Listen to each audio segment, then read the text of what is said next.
Mari kita bersatu hati di dalam doa.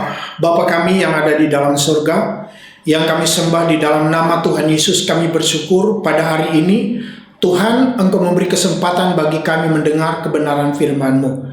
Hamba-Mu memohon pengurapan daripadamu, hamba mohon hikmat, hamba mohon kepadamu Tuhan, Kau menaruh perkataan-perkataan-Mu yang hidup dan berkuasa itu atas lidah, bibir, mulut hamba-Mu, supaya apa yang hamba sampaikan hari ini berasal dari Tuhan.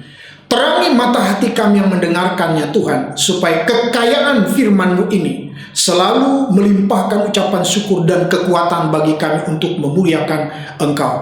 Di dalam nama Tuhan Yesus kami berdoa. Haleluya. Amin.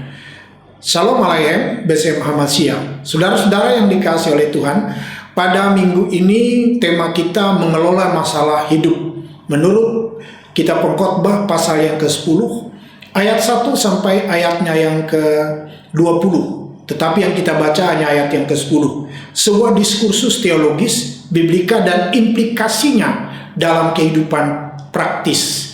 Mari kita membaca ayat yang ke-10. Jika besi menjadi tumpul dan tidak diasah, maka orang harus memperbesar tenaga. Tetapi yang terpenting untuk berhasil adalah hikmat. Sebelum kita masuk kepada teks kita hari ini, saudara, kalau kita berbicara tentang kehidupan ini, kehidupan kita itu adalah anugerah Tuhan, pemberian Tuhan, kasih karunia Tuhan. Dan hidup itu unik. Tidak ada seorang pun yang benar-benar pakar dalam mengelola kehidupan. Kita tidak perlu menjustifikasi orang lain yang mengalami masalah dalam kehidupan ini. Tetapi bagaimana orang mengelola kehidupan ini, disitulah letak perbedaannya. Saudara-saudara, kitab Pengkhotbah hari ini atau dalam teks Ibrani mengatakan Kohelet adalah padanan kata dalam Septuaginta yang disebut Ecclesiastes. Artinya berkumpul, atau secara harafiahnya orang yang mengadakan dan berbicara pada satu perkumpulan. Nah, ayat 1 sampai ayat yang ke-20 ini kita cukup mengambil dua ayat sebagai contoh. Ayat 1 dan ayat yang ke-11 tentang permasalahan dalam kehidupan praktis. Mari kita membaca contoh pertama di ayat 1. Lalat yang mati menyebabkan urapan dari pembuat urapan berbau busuk. Demikian juga sedikit kebodohan lebih berpengaruh daripada hikmat dan kehormatan. Uraian masalah dari teks ini ialah sama seperti lalat mati membusuk akan merusak sejumlah minyak wangi. Demikian pula sedikit kebodohan dapat meniadakan dampak-dampak hikmat yang besar. Artinya suatu rencana yang bijaksana dapat dibuat, tetapi seorang yang membuat kesalahan bodoh dapat merusak seluruhnya. Contohnya Hizkia dalam 2 Raja-Raja 20 ayat 12 sampai 19, di mana pada waktu utusan dari Raja Babel ini datang ke negerinya, dia memperlihatkan kepada mereka seluruh isi perbendaharanya, tidak ada satupun yang terkecuali. Sehingga ketika Nabi Yesaya datang, Yesaya bertanya, apakah yang dilihat oleh mereka di ayat 15? Apakah yang telah dilihat mereka di istanamu? Jawab Hizkia, semua yang ada di istana telah mereka lihat. Tidak ada barang yang tidak kuperlihatkan kepada mereka di perbendaharaanku.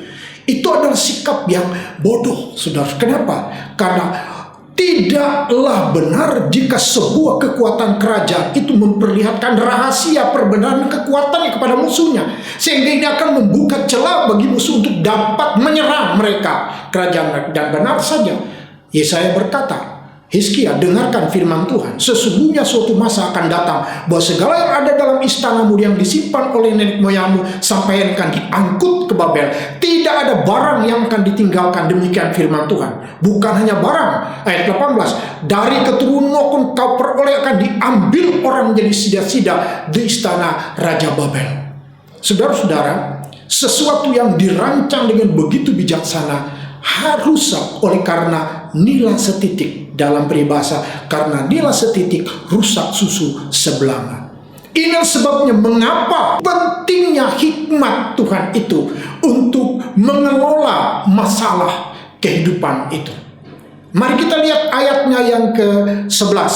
Contoh ayat yang ke-11. Jika ular memagut sebelum mantra diucapkan, maka tukang mantra tidak akan berhasil. Uraian masalah teks ayatnya yang ke-11 ini ialah jika ular memagut sebelum mantra diucapkan, mantra itu tidak ada gunanya. Artinya, agar mantra itu dapat bekerja efektif, maka mantra harus diucapkan sebelum ular menggigit. Kalau tidak, apa gunanya mantra itu? Hal ini searti dengan keberhasilan dalam pengelolaan masalah hidup. Itu datang dari pengetahuan tentang kapan menggunakan kecakapan itu. Nah, di ayatnya yang ke-10, menurut ayat ke-10, kecakapan praktis itu, saudara-saudara, itu lahir, dikembangkan oleh proses orang itu mengasah kecakapannya, keterampilan, hikmatnya. Dalam nas kita baca, jika besi menjadi tumpul dan tidak diasah, maka orang harus memperbesar tenaga. Tetapi yang terpenting untuk berhasil adalah hikmat. Jelas sekali bahwa Salomo sedang berbicara tentang pentingnya hikmat itu, pentingnya akal budi yang diperbarui dalam Kristus itu bagi orang-orang yang percaya, seperti dikatakan di dalam Roma 12 ayatnya yang kedua. Nah, proses mengasah kecakapan ini itu terkait dengan perlunya kita untuk belajar menginventarisir semua masalah hidup kita dan memandangnya itu secara komprehensif. Ya, sehingga kita tidak menggunakan waktu, tenaga, biaya, pikiran kita itu dengan sia-sia, tetapi kita dapat menggunakannya secara efektif, efisien, dan tepat sasaran. Jangan sampai kekurangan waktu, tenaga, pikiran, dan biaya akan dituding sebagai sebab setiap masalah berlarut-larut dan tidak pernah dikelola dengan baik. Biasanya orang begitu menuding.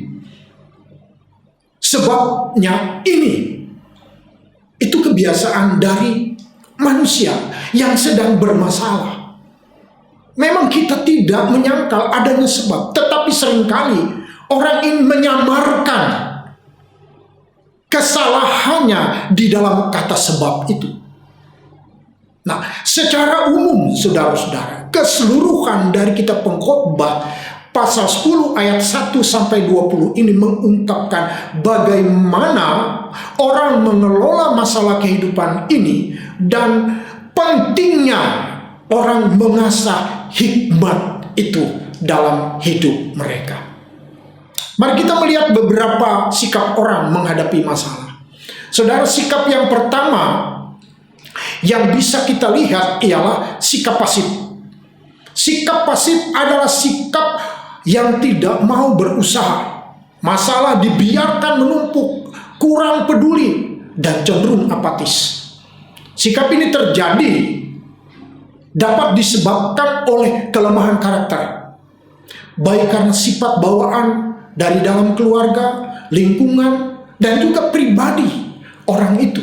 Sikap yang kedua, sikap reaktif dalam menanggapi masalah. Sikap reaktif cenderung terburu-buru, tidak sabar, ingin cepat selesai. Contohnya, waktu orang Israel di Masa dan Meriba kekurangan air, mereka bersungut-sungut kepada Musa dan melampiaskan amarah mereka kepada Musa. Padahal mereka baru saja mengalami mujizat besar, keluar dari tanah perbudakan Mesir. Keluaran 17 ayat 1 sampai 7 menjelaskan kepada kita peristiwa itu. Nah, sikap yang ketiga itu sikap keakuan atau sombong. Hal ini justru kebalikan dari pasif dan reaktif. Kecenderungan sikap ini bersifat destruktif. Yeremia dalam Yeremia 17 ayat 5 sampai 6 mengecam sikap ini yang disebut oleh Yeremia sebagai mengandalkan kekuatan sendiri. Kita baca, beginilah firman Tuhan, terkutuklah orang yang mengandalkan manusia, mengandalkan kekuatannya sendiri, yang hatinya menjauh daripada Tuhan. Ia akan seperti semak bulus di padang belantara. Ia tidak akan mengalami datangnya keadaan baik. Ia akan tinggal di tanah angus, di padang gurun, di negeri padang asing yang tidak berpenduduk. Kemudian sikap yang keempat yang ditunjukkan oleh orang menghadapi atau mengelola permasalahan hidup itu ialah rendah hati atau mengandalkan Tuhan. Masih Yeremia 17 ayatnya yang ke-7 dan ke-8, sikap ini dipuji oleh Yeremia. Diberkatilah orang yang mengandalkan Tuhan, yang menaruh harapannya pada Tuhan. Ia akan seperti pohon yang ditanam di tepi air, yang merambatkan akar-akarnya ke tepi batang air, yang tidak mengalami datangnya panas terik, yang daunnya tetap hijau, yang tidak khawatir dalam tahun kering, dan yang tidak berhenti menghasilkan buah. Saudara-saudara, dari keempat sikap ini, sikap yang keempat ini adalah ciri sikap yang sesuai dan selaras dengan hikmat Tuhan. Bukan berarti sikap itu tidak pernah kita alami, tetapi kita ingin melihat sikap yang sesuai, yang selaras dengan hikmat Tuhan itu. Sikap yang keempat ini adalah karakteristik yang dilahirkan, dikembangkan, dan diasah di dalam kurikulum karakter kehidupan yang takut akan Tuhan. Mari kita bandingkan dengan Amsal 1 ayat yang ke-7. Takut akan Tuhan adalah permulaan pengetahuan, tetapi orang bodoh menghina hikmat dan didikan. Jadi dia ini dibentuk di dalam jalan takut akan Tuhan. Jadi kurikulumnya itu, saudara, adalah kurikulum karakter kehidupan yang takut akan Tuhan. Sebab permulaan dari hikmat itu dikatakan adalah takut akan Tuhan.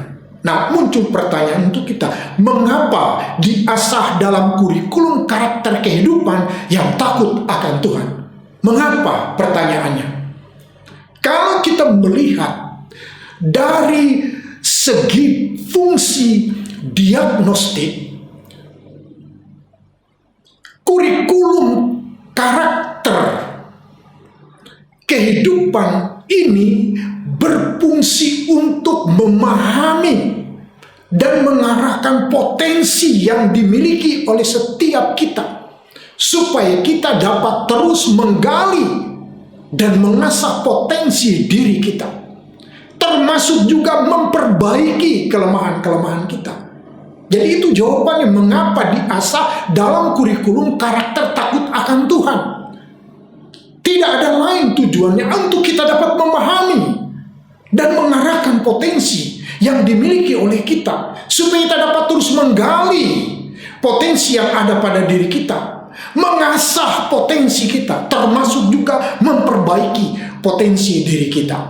Kita bandingkan dalam Amsal 27 ayat 17, mengatakan besi menajamkan besi, orang menajamkan sesamanya.